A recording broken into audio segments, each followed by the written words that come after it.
Bom dia!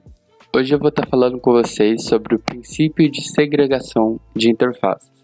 Para a gente começar, eu quero pontuar aqui alguns benefícios que esse princípio pode trazer.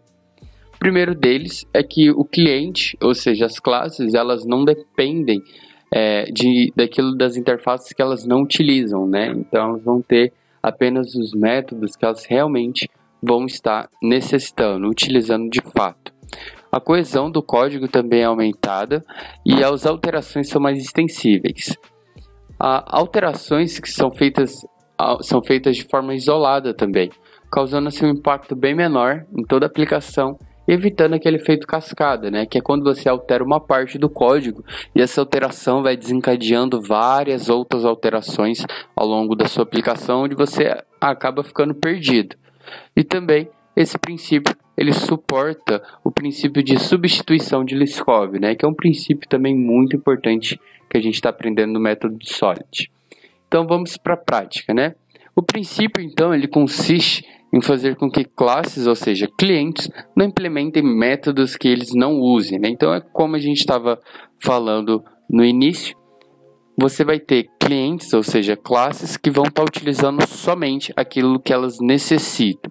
Então, vindo aqui para um exemplo, a gente tem um princípio de segregação de interfaces, né, da forma errada, que consiste em a gente criar uma única interface genérica, passando dois métodos, que seria validar CPF e validar CNPJ, certo? Então, a gente tem aqui o nome da classe pessoa, que tem esses dois métodos atribuídos.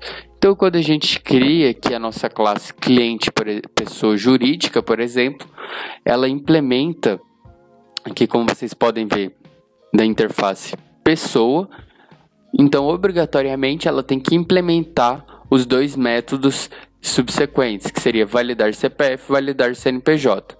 Validar CNPJ é o método que a gente realmente implementa, trazendo todas as funções, porém o validar CPF não é necessário, né? Porque a gente está tratando aqui de uma pessoa jurídica, então não tem por que ela validar o CPF. Fazendo assim, com que eu dei apenas o return false aqui para o código ficar correto, e eu tenho então um método implementado dentro da minha classe, no qual eu não vou utilizar.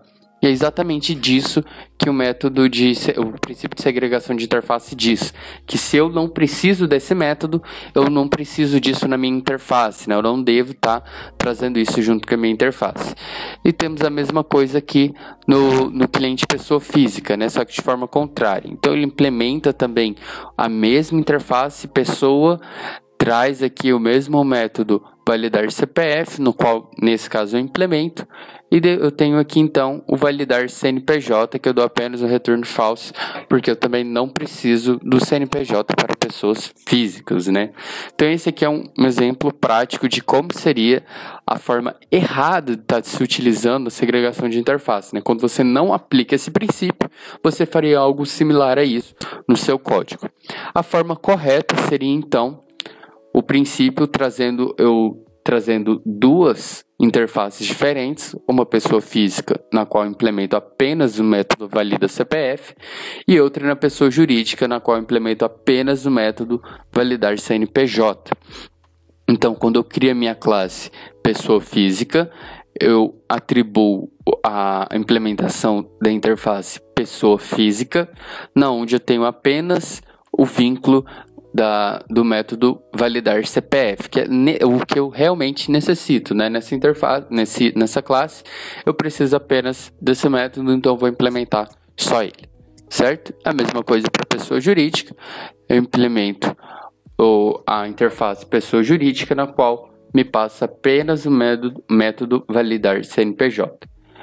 E você pode observar, pessoal, que tanto no princípio de segregação errada, se eu vim aqui na main e rodar a main, a gente vai ter um resultado válido, né? Meu código não necessariamente está errado, eu apenas não estou aplicando um princípio aqui. Então, tanto na parte errada, como vocês podem observar aqui o código da parte do main errado, quanto no main que teoricamente estaria certo, né? Que seria eu aplicando aqui o princípio de segregação de interface, eu vou ter um resultado positivo, porém, utilizando o princípio, no qual vai me trazer todos aqueles benefícios, e no outro não, certo? Então, resumidamente, temos aqui o princípio de abstração de interface, que consiste em fazer de uma interface genérica, né, cheia de métodos, várias interfaces pequenas, para que assim eu possa usar ao longo do meu vídeo, ao longo da minha aplicação, certo? Muito obrigado.